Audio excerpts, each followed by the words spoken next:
Kita mulai nih. Astaghfirullah Rabbal baraya. Astaghfirullah minal khataya.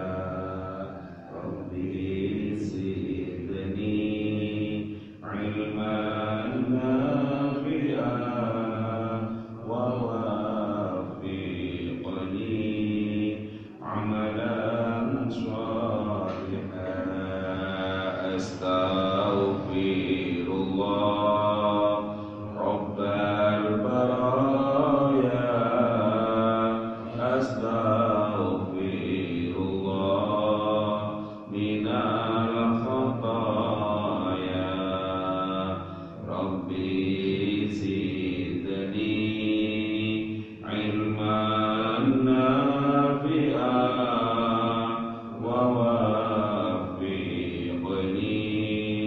amalan shalihan. Alhamdulillah. Bismillahirrahmanirrahim. Assalamualaikum warahmatullahi ta'ala wabarakatuh.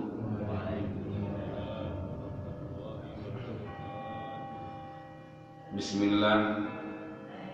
Innal hamdalillah nahmaduhu wa nasta'inu wa nastaghfiruh wa na'udzu billahi min syururi anfusina wa min sayyiati a'malina.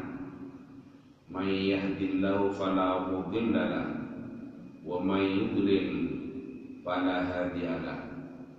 Asyhadu an la ilaha illallah wa asyhadu anna Muhammadan abduhu wa rasuluh. Muhammad ibnu Abdillah la nabiyya wa la rasula ba'da. Rabbi shrah li sadri wa yassir li amri wahlul 'uqdatam min lisani yafqahu qawli. Para hadirin, para jamaah sholat subuh yang dirahmati Allah. Syukur alhamdulillah, pagi ini kita ditakdirkan kembali oleh Allah untuk bersama-sama berkumpul di tempat yang penuh mubarakah ini dalam rangka taklim atau mencari ilmu, membahas, mempelajari, mendalami dawuh Kanjeng Nabi Muhammad sallallahu alaihi wasallam, yakni hadis-hadis Rasulullah. Mudah-mudahan kita semua yang hadir, yang kumpul di majelis ini, di tempat ini, sama-sama mendapatkan syafaatnya dari Rasulullah. Amin, Allahumma amin. Para hadirin, pagi ini kajian kita adalah tentang kemuliaan orang perempuan, khususnya anak perempuan. Bahwa oleh Rasulullah perempuan itu sangat dimuliakan. Ini suatu kondisi, suatu ajaran yang bertentangan dengan masa-masa sebelumnya, di mana pada masa sebelumnya masyarakat jahiliyah itu ada sebuah budaya yang disebut dengan budaya waqtul banat. Waqtul banat itu adalah perempuan, seorang ibu kalau melahirkan anak, kemudian anaknya ternyata lahir jenis kelaminnya perempuan, itu dibunuh. Kalau tidak dibunuh, ya dikubur hidup-hidup. Artinya apa? Ya sama-sama dibunuh. Ada yang langsung dibunuh, ada yang langsung dikubur hidup-hidup. Artinya sama-sama dibunuh. Yang dibunuhnya itu ada yang pada saat setelah lahir, ada juga yang dibiarkan dulu sampai tahu jalan. Kita membayangkan anak kalau sudah bisa jalan, ini menurut saya lucu-lucunya. Anak cucu saya itu sudah bisa berjalan, sudah hampir 1,5 tahun umurnya. Saya merasa lucu, saya membayangkan. Saya baca tadi malam itu di literatur tentang budaya jahiliyah. Itu saya bersendiri. Karena ada seorang jahiliyah itu kemudian dibawa oleh bapaknya. Bapak mau kemana? Nggak dijawab oleh bapaknya. Terus dituntun. Setelah menjauh dari rumahnya, bapaknya menggali tanah. Bapak kenapa kok gali tanah? Tidak dijawab. Bapak buat apa gali tanah itu? Tidak dijawab. Setelah kedalaman sekian, langsung ditarik tangannya anak itu. Anak yang lucu-lucunya sudah pintar jalan, kemudian didorong, dia langsung ditutupi dari tanah. Sambil jerit-jerit, Bapak tidak sayang saya. Bapak, kenapa saya kok diginikan? Apa saya akan dipisahkan dengan ibu? Saya tidak mau dibawa ke ibu lagi, Bapak. Saya baca ceritanya bersendiri. Betapa mulianya akhlak Rasulullah memberantas tradisi yang tidak terpuji ini. Perempuan sekarang menjadi mulia, disejajarkan dengan laki-laki oleh Allah. Sejajar bukan dalam arti kudratnya, dalam arti hak-hak dan perannya. Hak untuk memperoleh pendidikan, hak untuk memperoleh kasih sayang, cinta dari orang-orang sekitarnya, disamakan sekarang. Laki-laki berhak sekolah, perempuan juga berhak sekolah. Ini adalah ajaran Rasulullah yang mengangkat perempuan dari dunia kegelapan kepada dunia yang terang benderang seperti ini. Perempuan dimuliakan.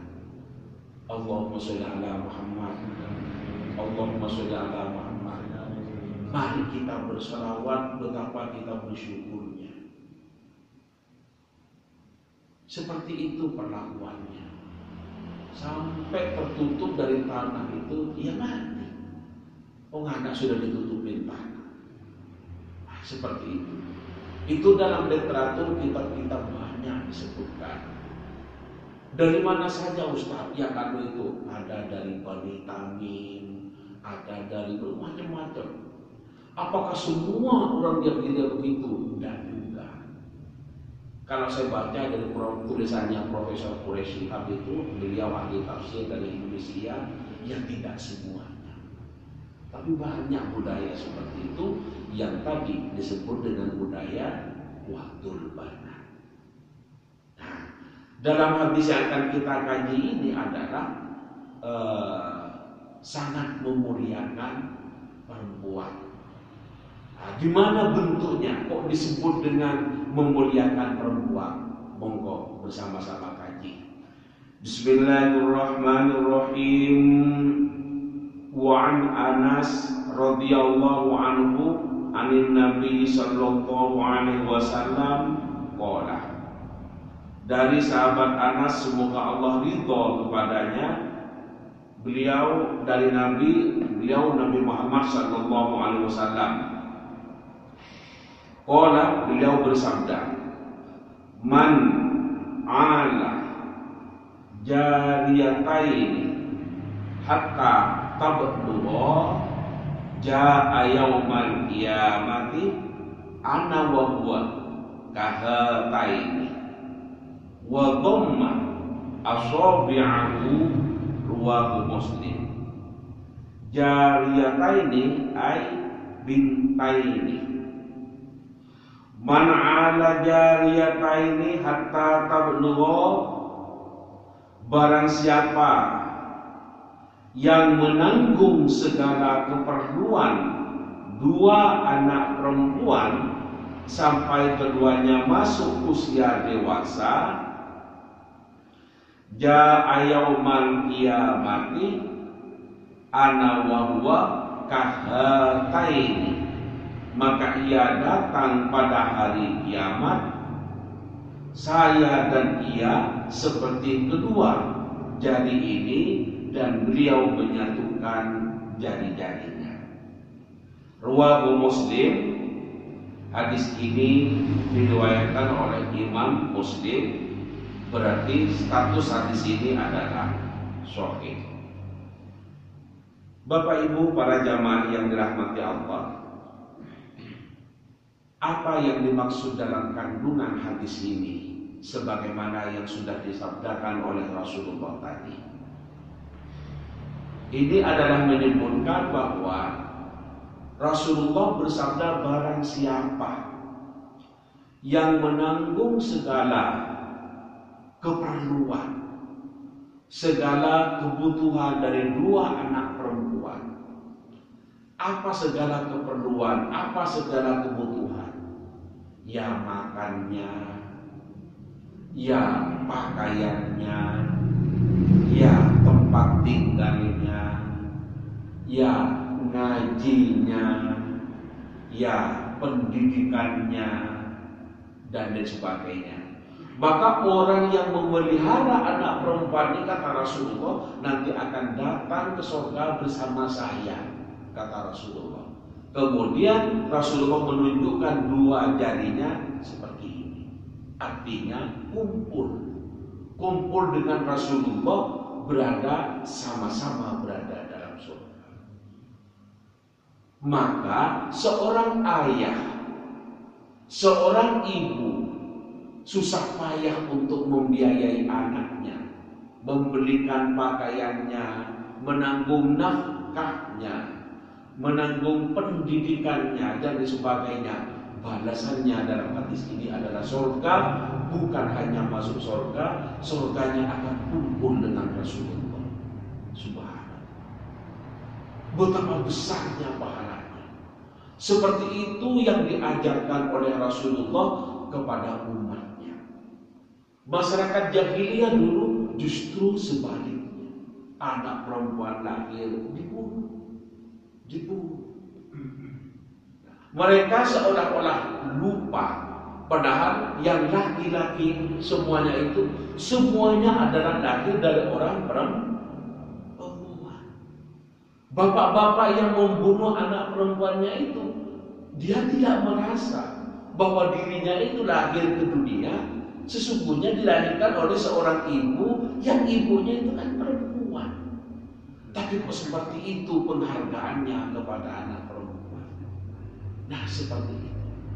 Karena itu maka masyarakat jahiliyah ini kan bodoh artinya.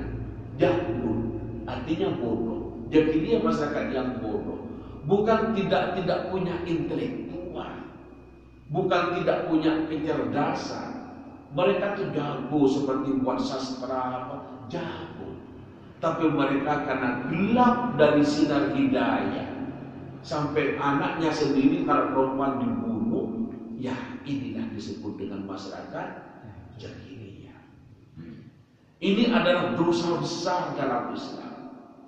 Nah, ini yang diberantas oleh Rasulullah, diberikan bimbingan pengetahuan berupa hidayah dengan memberikan ajaran-ajaran supaya anak perempuan itu tidak dibunuh dan sebaliknya dimuliakan. Maka kita yang lahir, yang hidup sekarang sebagai umat Nabi Muhammad, betapa bersyukurnya. Ini. Nah, kalau ada orang yang membunuh anaknya yang seperti ini sesungguhnya adalah budaya jahiliyah. Jahiliyah kan dulu, iya. Kalau masih ada di sekarang, namanya jahiliyah modern. Wonten itu ada. Istilahnya bukan waqtul bana. Nopo? Aborsi.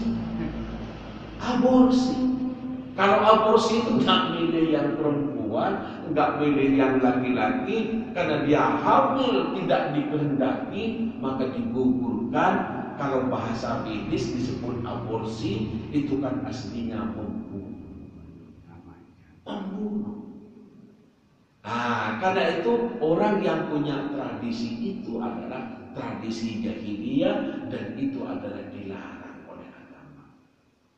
Tidak boleh. Tidak ada orang yang memiliki hak untuk merampas nyawa manusia lainnya. Yang berhak mematikan atau menghidupkan itu adalah hanya Allah. Manusia tidak boleh.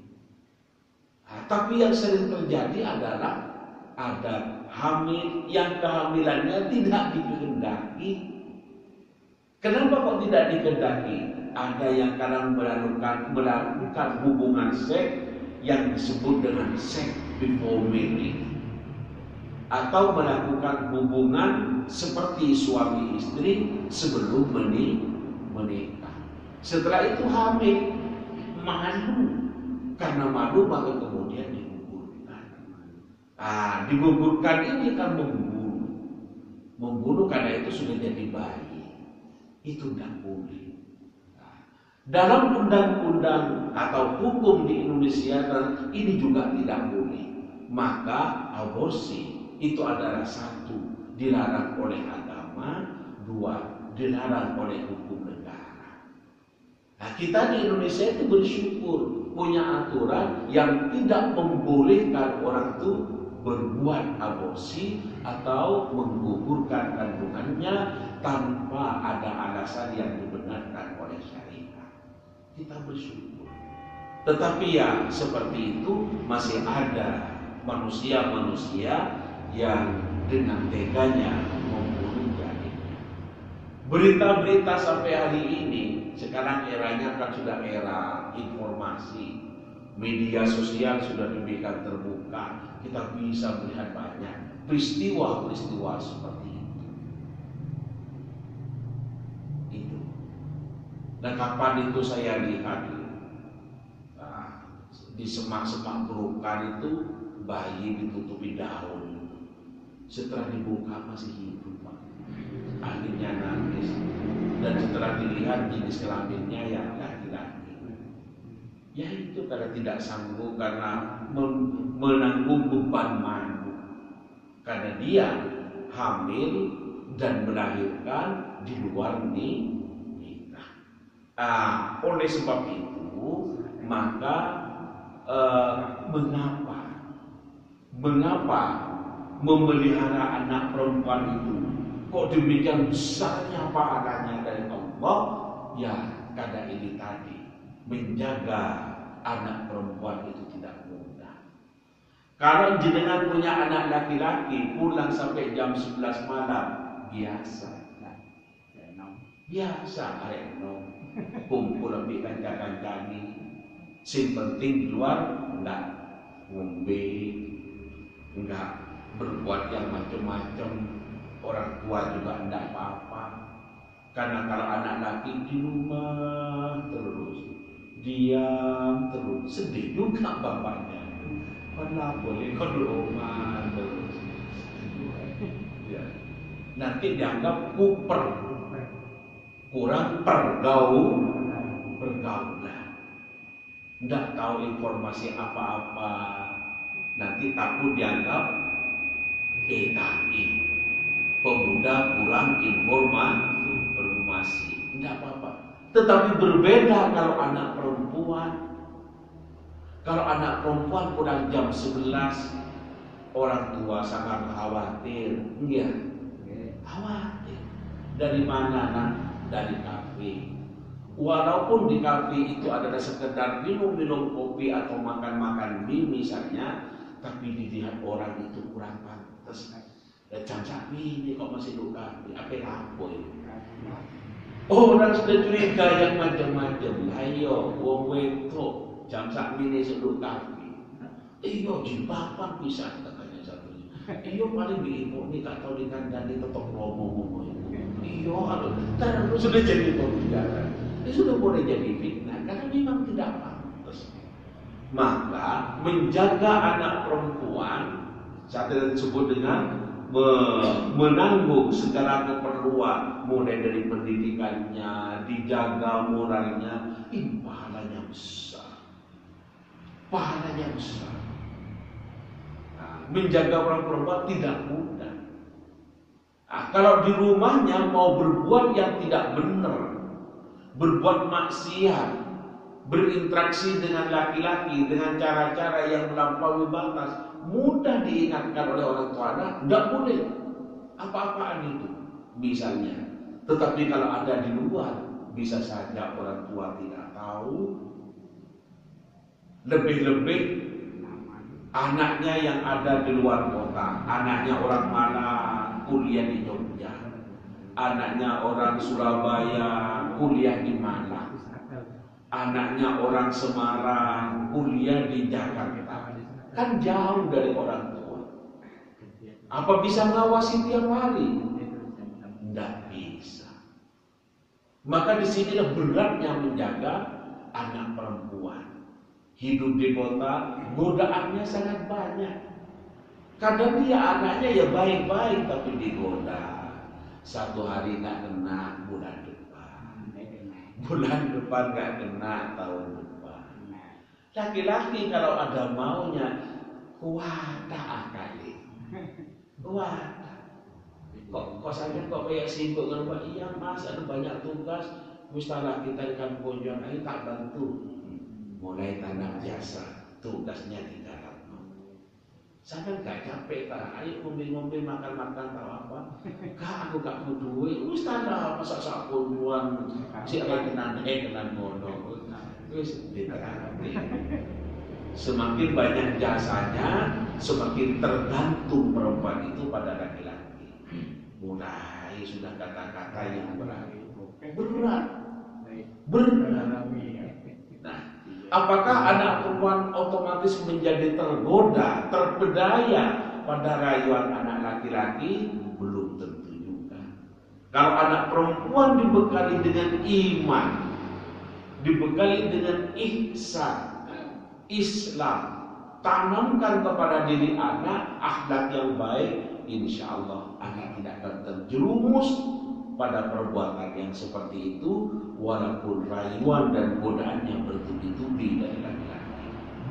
Karena itu ayo bekali anak kita, cucu kita dengan akhlak yang baik, dengan iman yang kokoh. Itu karena godaannya di zaman sekarang, masya Allah, macam-macam.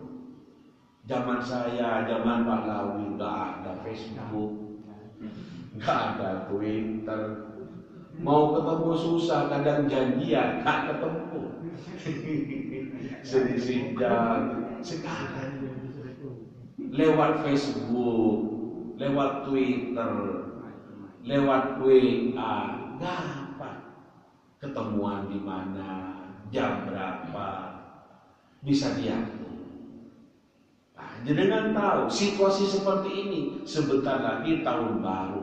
Ya, banyak anak muda yang buat acara.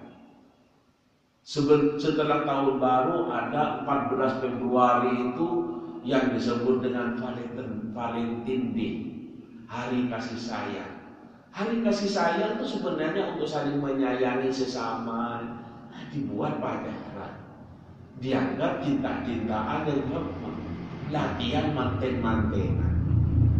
Oh, hari kasih sayang dianggap latihan manten-mantenan. Kasih sayang itu Allah Maha Pengasih. Ayo saling menyayangi, jangan saling memusuhi. Ayo jangan marah-marah. Ayo saling ramah-ramah. Ayo jangan gontok-gontokan, beda pilihan. Ayo sing rukun. Maka ada satu hari disebut dengan hari kasih sayang, yaitu hari kasih sayang. Valentine ini dianggap latihan manten-mantenan. Abah Lawi tidak pernah latihan, dia punya anak. Lapo latihan-latihan katanya Abah Lawi. Kan gitu.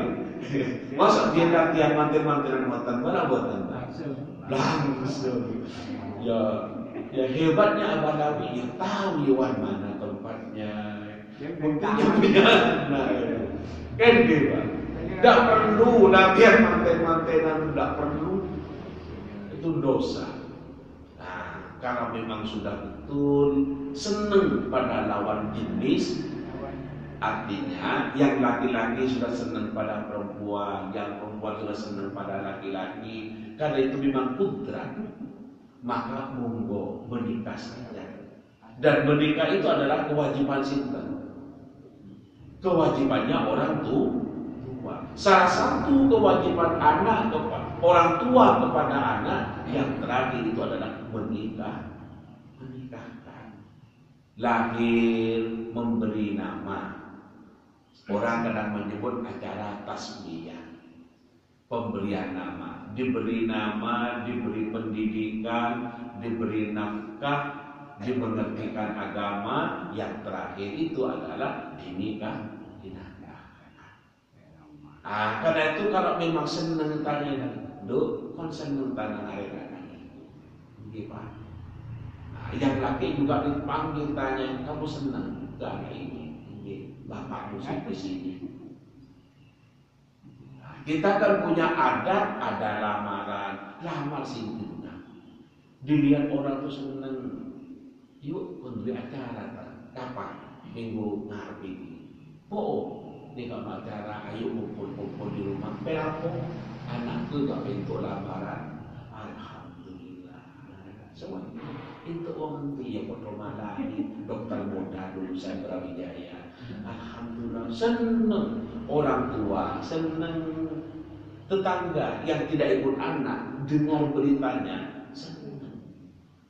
Ya Allah, kalau sudah dengar bisik-bisik, kan lo tak ngomong. Mbak sebelah itu, amirun. Padahal kalau kujuli itu sudah bisik-bisik, orang tuanya malu, anaknya malu. Lembaga atau sekolah yang pernah mendidiknya ikut malu, guru yang pernah ngajarinya ikut malu, dosen yang pernah mendidiknya ikut malu, karena ternyata gagal punya anak didik, tidak bisa menjaga moralnya, tidak bisa menjaga kehormatannya. Malu semua itu.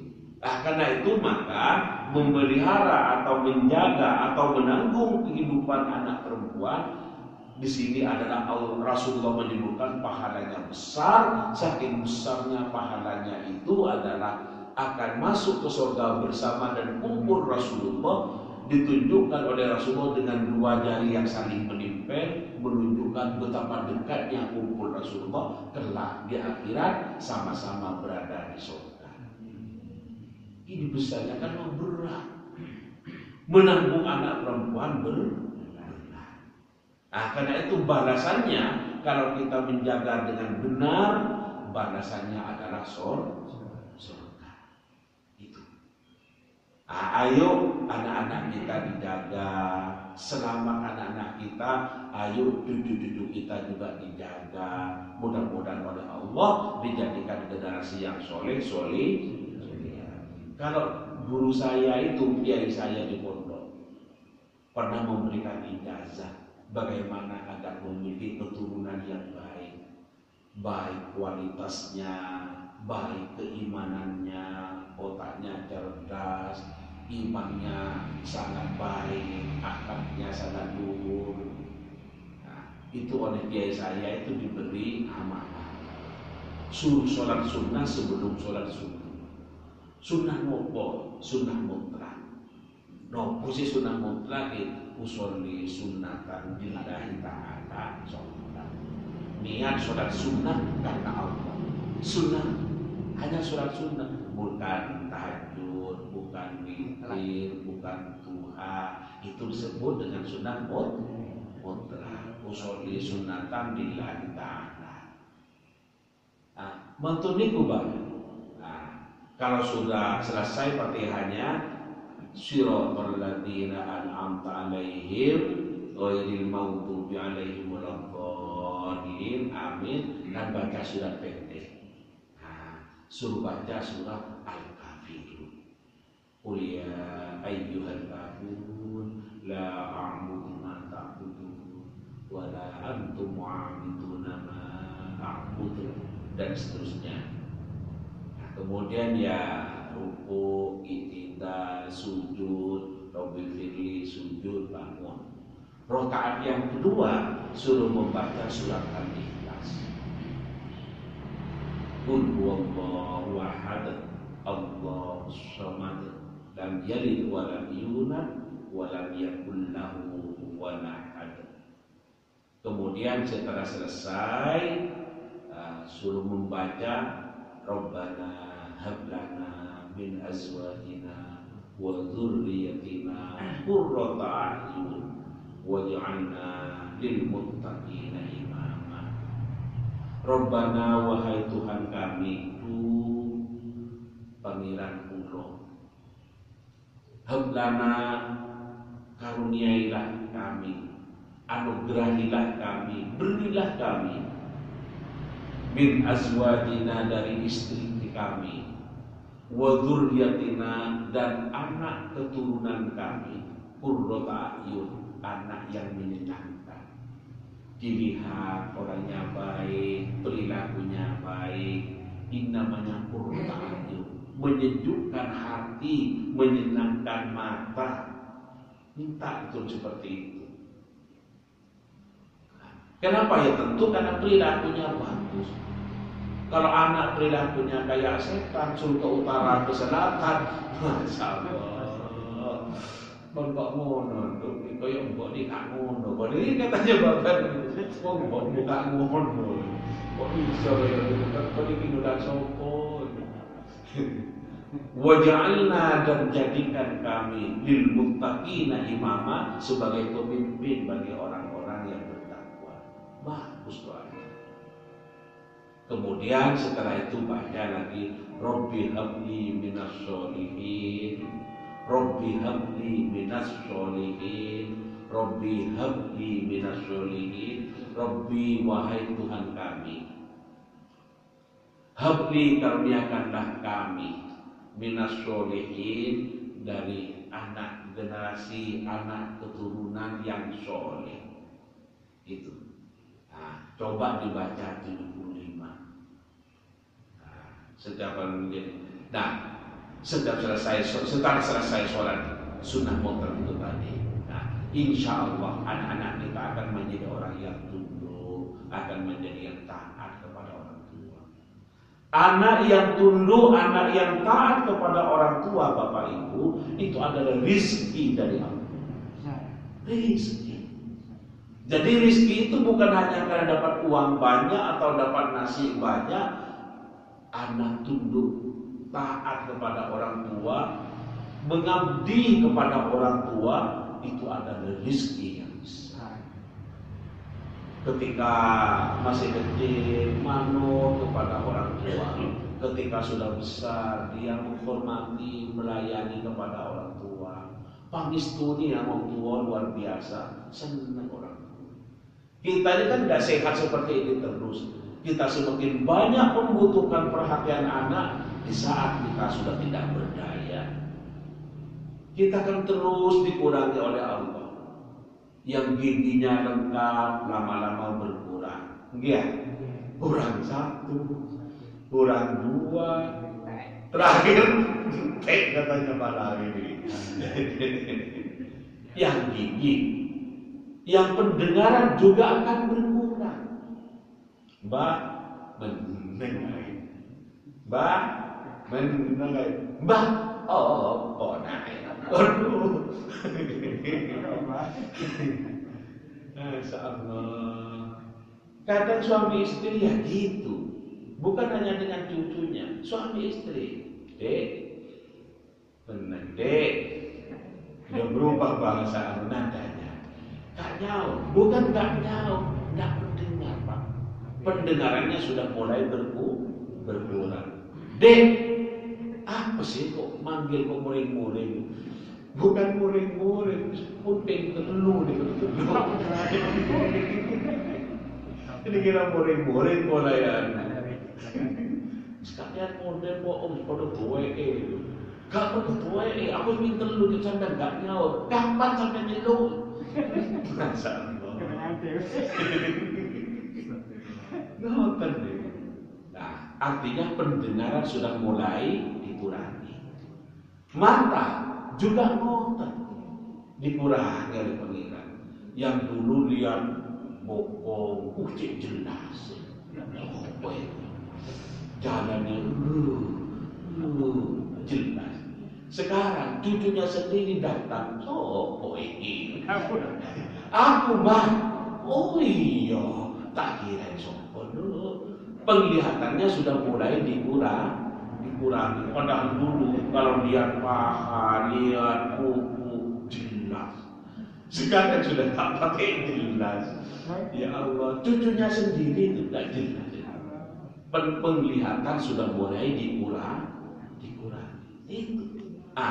Pada saat-saat sudah dikurangi itu oleh Allah, kita dikurangi, penglihatan dikurangi, pendengaran dikurangi, gigi dikurangi. Kita membutuhkan perhatian anak. Kalau kita punya anak soleh yang hormat kepada orang tua, yang taat dan tunduk kepada orang tua, maka sesungguhnya ini adalah rezeki yang luar biasa dari Allah dan kita bersyukur. Kalau seperti ini saya mau pulang berangkat sendiri, untuk apa perlu anak? Tidak perlu. Tapi ada masanya kita membutuhkan pertolongan anak, sebagaimana pada masanya dulu waktu kecil anak membutuhkan pertolongan orang tua. Kita sebagai anak kan tidak langsung itu. Kalau mandi masih mandiin, pipis masih dicawiin, butuh pertolongan. Yang nolong siapa waktu itu? Orang tua.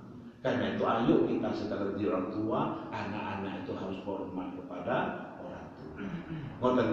Mudah-mudahan anak-anak kita semua dijadikan oleh Allah sebagai keturunan yang solehah, tunduk pada perintah Allah, taat kepada orang tuanya, memuliakan orang tuanya, bukan merendahkan orang tuanya. Ala hadhihi niyyah wa bi kulli niyatin sholihatin al-Fatihah. Bismillahirrahmanirrahim. Alhamdulillahirabbil alamin.